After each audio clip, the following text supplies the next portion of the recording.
Hi everybody, and welcome back to my channel.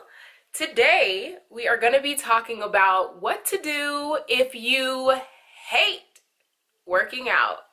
If you feel like you've been struggling for too long to lose this weight, you want to end this struggle once and for all, don't forget I just dropped my first book, This Is Not a Diet book, and it's for that purpose exactly, to end the weight loss struggle once and for all, hit your goals, and move on with your fitness journey. If you haven't already, go ahead and get your copy of This Is Not a Diet book right now today. All of the information will be down in the description box below. Tip number one, if you just do not like working out at all, is you have to keep a close eye on what you're eating. More specifically, you have to count your calories. In order to be in a caloric deficit, you have to make sure that you're following whatever that is for you. There are many weight loss calculators that will tell you based on, I think, things like your current weight, your height, gender, etc., your activity level. It'll calculate it for you. If you eat this many calories, you should lose on average this much weight every couple weeks or every month or whatnot, depending on the calculator. When it comes to weight loss and fitness, it's 80% diet. So that means your diet is huge. What you're eating is going to make the biggest difference. And so for those who hate working out, that's good news, because it lets you know that if you can keep your diet clean enough, you can still experience weight loss success. I could really just end the video like that. Like, okay, so if you hate working out, just watch what you eat, watch your calories, and you'll lose weight.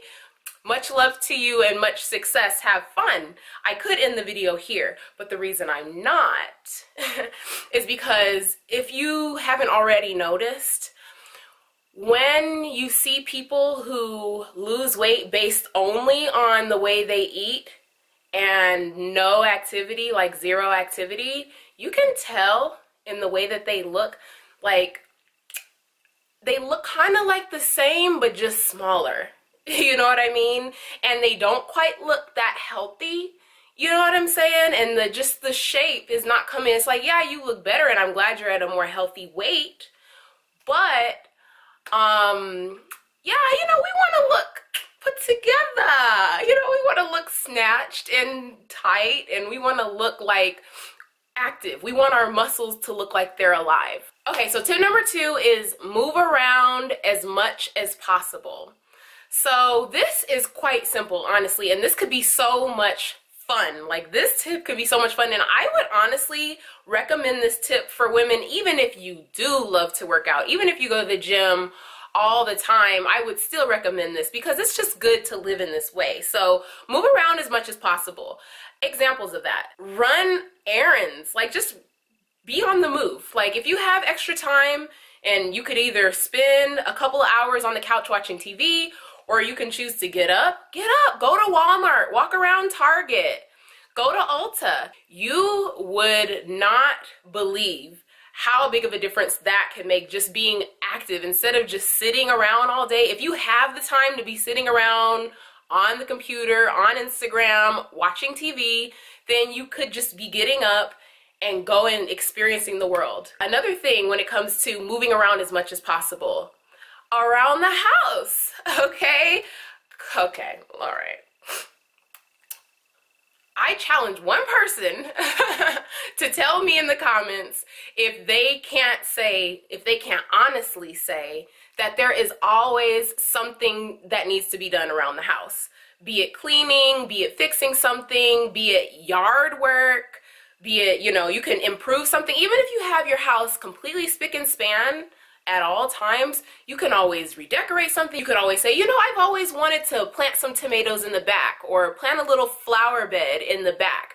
There's always something when it comes to our home that we can do to improve it. If you are the one person in the comments that says, nope, my house is not only spick and span, but it's exactly the way I want it, the garden is planted and everything else, I know you have family members or friends or neighbors, especially if you have any family or neighbors that are elderly, that might need your help around their house. Maybe they can't move around as easily as you can. Be a little bit more vigorous with the way that you're doing your job at work. If you do have a job where you're lucky enough to be able to get up on your feet, why don't you move around a little bit more? Now, if you work at a desk, that can be a little bit more challenging. I do understand that. I've seen things like people using like those big workout balls to sit on instead of a chair. I know some places allow you to have the standing desks where you can stand and do a lot of your work. Stand up, stretch,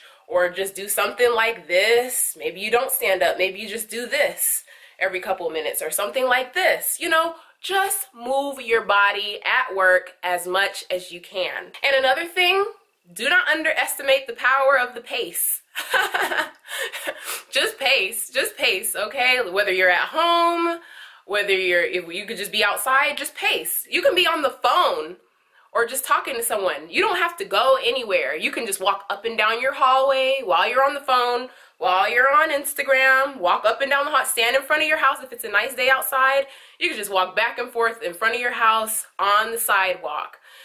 Same thing at work. If you can just be on the headset, if you have that kind of a job, if you're in your office or whatever, you can just pace around in your office.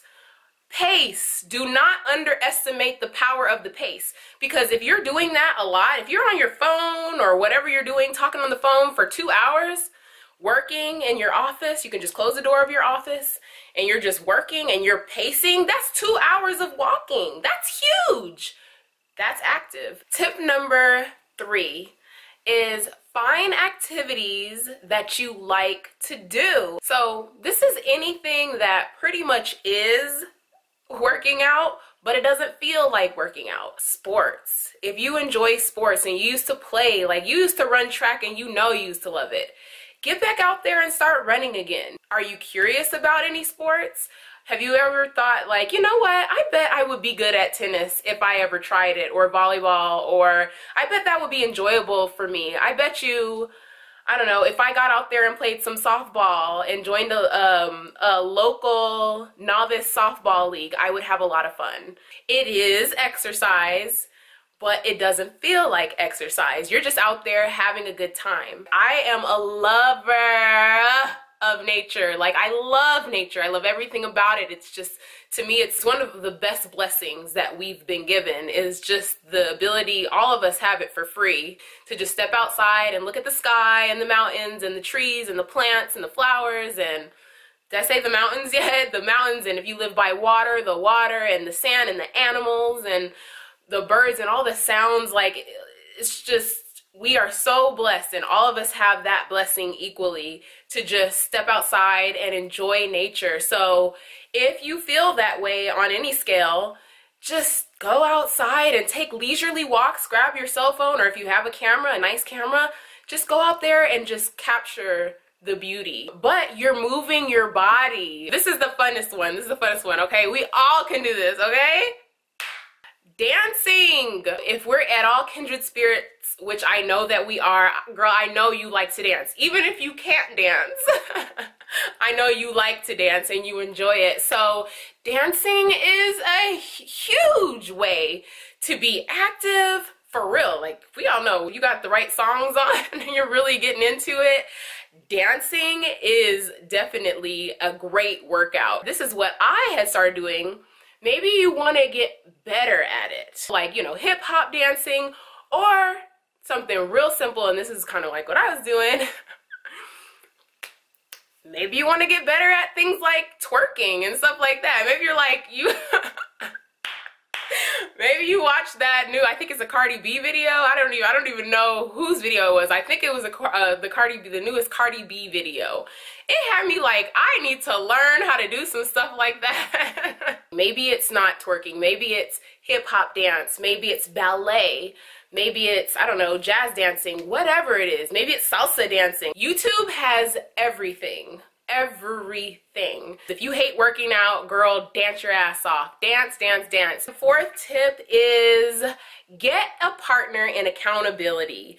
This goes a long way. So before I recorded this video, last night I called up my cousin, because she's the one person that I'm close to that I know hates working out. She does not like to work out because she had some success in weight loss and she was looking real good. And I said, hey, I know you hate working out. What got you going? How did you achieve that success?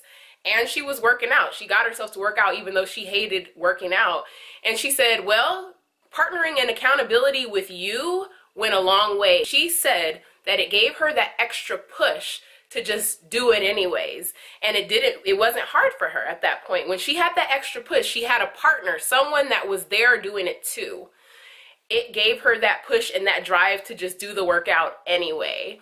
It's probably best if you partner up with somebody who actually likes to work out, because I do go to the gym and sometimes I see girls and you can tell, you know, they're just starting and they're there together, but they're just kind of walking really slow on a treadmill and maybe just standing around talking, and they're really not doing much working out at all. And I'm like, I don't think either of them really like working out. So if you are gonna partner in accountability with someone, it'd probably be wise to partner with somebody who does like working out, because it will be like a push for you, a boost. And I'm sure it will be a joy for that person to be that sort of an inspiration or motivation for you. And I just want to say, if I were just to throw an extra little number 5 out there, is remember, a little goes a long way. So even if you're feeling really hella lazy and you don't want to get up and clean out your closet or dust or whatever, any of the things that I just listed, if you're just sitting there, just move, do something with your arms, do 5 sit-ups every commercial break, you know, do a few push-ups every morning when you wake up, just do 10, 20 squats. A little goes a long way. Just keep those muscles alive and keep them active, okay? That's what's most important. So if I were just to throw a bonus one out there, we'll call that tip number 5. So that's really it. That's all that I have for you today. Again, if you do want to end the struggle once and for all, and you want to figure out, why is it so hard for me? Like, what's going on in my mind that makes it so hard for me to exercise, that makes it so hard for me to eat right? I'm telling you, I help you and work you through this in my book. This is not a diet book. 7 intensive coaching sessions, goal setting and tracking, 90 days of a sample diet and exercise guide. It's how I started my fitness journey, actually. So that's all included for 10 bucks. And this is not a diet book. Get your copy today. All the information is down below. If you like this video, please give it a thumbs up and do not forget to subscribe. Thank you so much for watching, and always remember to take care of yourself. See you next time.